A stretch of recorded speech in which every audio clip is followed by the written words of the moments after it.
Voici, c'est un des grands moments de sweeping. Voici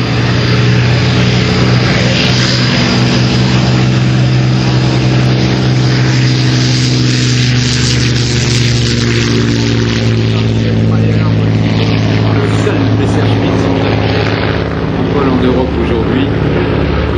Là, c'est extrêmement étroit. On verra ça tout à l'heure.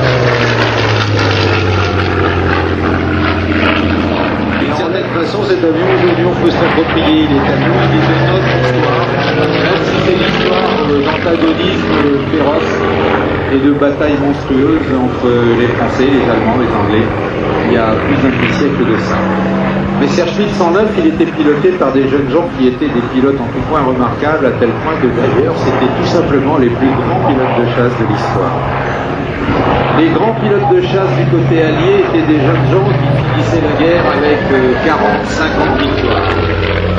Ici, dans un tour d'opération, vous étiez mis au repos et puis vous passiez, vous deveniez instructeur, vous aviez payé votre écho, on vous mettait au repos. En Allemagne, non, il y a des jeunes gens qui ont commencé à voler en 1939 et qui ont arrêté de voler en 1940. Nombreux d'entre eux étaient devenus des monstres dans le ciel, des gens comme Eric Hartmann avec 354 victoires ou alors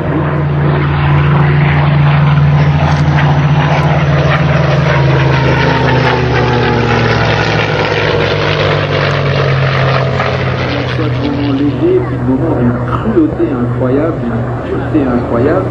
Et Günther Rall, à la fin de la guerre, osait même plus dire qu'il était un ancien pilote de chasse, parce qu'en Allemagne, le cas de la guerre se présentait comme un ancien aviateur militaire, c'est comme un as de la Luftwaffe avec plus de 300 victoires.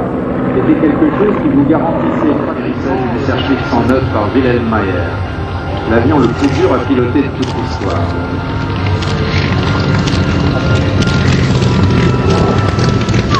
Dur à poser parce que ce train d'atterrissage extrêmement aérodynamique de cet avion